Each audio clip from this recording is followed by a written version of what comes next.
नमस्कार, मेरा नाम है अंशिता और आप देख रहे हैं आर्टिकल 19 इंडिया।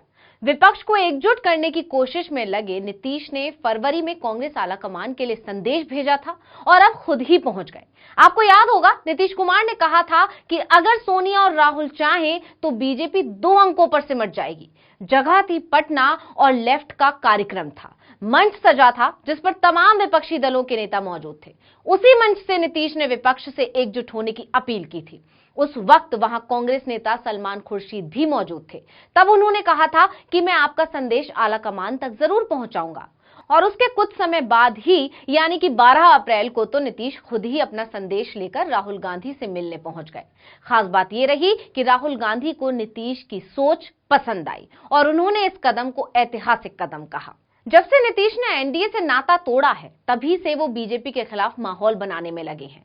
और नीतीश जानते हैं कि बीजेपी को हराने के लिए विपक्ष का एकजुट होना बेहद जरूरी है। इसलिए नीतीश लगातार विपक्षी एकता की कवायद में लगे हुए हैं। लगभग हर मंच से नीतीश विपक्ष से एकजुट होने की अपील करते हैं। अपनी इसी सोच को लेकर नीतीश 12 अप्रैल को कांग्रेस अध्यक्ष मल्लिकार्जुन खड़गे और राहुल गांधी से मिलने पहुंचे। उनके साथ बिहार के उप मुख्यमंत्री तेजस्वी यादव भी पहुंचे। जहां एक तरफ राहुल गांधी की लोकसभा सदस्यता जाने के बाद से देश की राजनीति में जबरदस्त हलचल मची हुई थी। सभी विपक्षी दलों ने इस फैसले को गलत और लोकतंत्र पर हमला बताया था, जिसके बाद अब राहुल, नीतीश और तेजस्वी की इस तस्वीर ने विपक्षी एकता में जान फूंक दी। अब इस तस्वीर ने बीजेपी खेमे में खलबली मचा दी। अब बीजेपी क्या खेल खेलेगी ये तो समय आने पर पता चलेगा, लेकिन इस तस्वीर ने जितनी खलबली मचाई उससे कई ज्यादा खलबली राहुल गांधी के बयान ने मचा दी, जो उन्होंने इस मुलाकात के बाद दिया। राहुल ने कहा कि विपक्ष को एक साथ लाने को लेकर एक बेहद ही ऐतिहासिक कदम लिया गया है। इस मकसद में जितनी भी विपक्ष के दल हमारे साथ आएंगे, उन्हें हम साथ लेकर चलेंगे। इस समय देश और लोकतंत्र पर जो हमले हो रहे हैं, उसके खिलाफ हम एक साथ खड़े होंगे और इसके लिए लड़ते रहेंगे। उन्होंने आगे कहा कि ये विचारधारा की लड़ाई है। वहीं मुख्यमंत्री नीतीश कुमार ने कहा कि अभी बात हो गई है, हमने विपक्षी एकता को लेकर काफी देर तक चर्चा की है। हमारी कोशिश ज्यादा से ज्यादा पार्टियों को देश भर में एकजुट करने की कोशिश करते रहना है। उन्होंने कहा कि हम आगे एक साथ काम करेंगे। बैठक में ये तय हो गया है।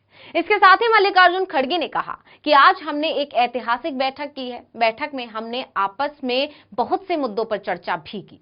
बैठक के दौरान हमने ये तय किया है कि सभी पार्टियों को मिलजुल कर काम करना होगा, एकजुट होकर चुनाव लड़ेंगे। मल्लिकार्जुन खड़गे के साथ सीएम नीतीश कुमार और डिप्टी सीएम तेजस्वी यादव की बैठक में राहुल गांधी के अलावा जेडीयू अध्यक्ष ललन सिंह, आरजेडी सांसद मनोज झा, कांग्रेस नेता सलमान खुर्शीद, मुकुल वासनिक और बिहार कांग्रेस अध्यक्ष अखिलेश प्रसाद सिंह भी मौजूद थे। अब एक तस्वीर में कांग्रेस, जेडीयू और राजद तीनों को देखकर अंदाजा लगाया जा सकता है कि लोकसभा 2024 चुनाव बीजेपी के लिए अड़चने पैदा कर सकता है। फरवरी में नीतीश कुमार ने इस बात पर जोर दिया था कि अगर कांग्रेस सहित सभी विपक्षी दल 2024 का लोकसभा चुनाव एकजुट होकर लड़ते हैं तो भाजपा 100 सीटों से कम पर भी सिमट जाएगी। इस दौरान कार्यक्रम में कांग्रेस, राजद, जेडीयू, सीपीआईएम मौजूद थी। वहीं इससे पहले 2 मार्च को तमिलनाडु की राजधानी चेन्नई में डीएमके ने एक कार्यक्रम आयोजित किया, जिसमें कांग्रेस अध्यक्ष मल्लिकार्जुन खड़गे ने एक बार फिर विपक्षी एकजुटता की हुंकार भरी थी। इसमें राजद नेता तेजस्वी यादव भी मौजूद थे और उसके ठीक 1 महीने बाद यानी 4 अप्रैल को एक बार फिर समान विचारधारा वाले दल एक मंच पर इकट्ठा हुए और बीजेपी के खिलाफ मोर्चा खोला।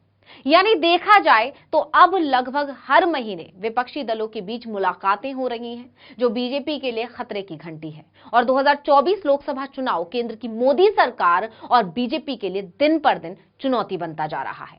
इस वीडियो में इतना ही। आपसे अनुरोध है कि यूट्यूब पर हमारे चैनल आर्टिकल 19 इंडिया को सब्सक्राइब कीजिए, फेसबुक पर लाइक कीजिए और कमेंट करके बताइए आपको हमारा ये वीडियो कैसा लगा। आने वाले दिनों में हम और किन मुद्दों पर वीडियो बनाएं, ये भी बताइए। ट्विटर हैंडल है आर्टिकल 19 _ इंडिया, इसको भी फॉलो कर लीजिए। नमस्कार।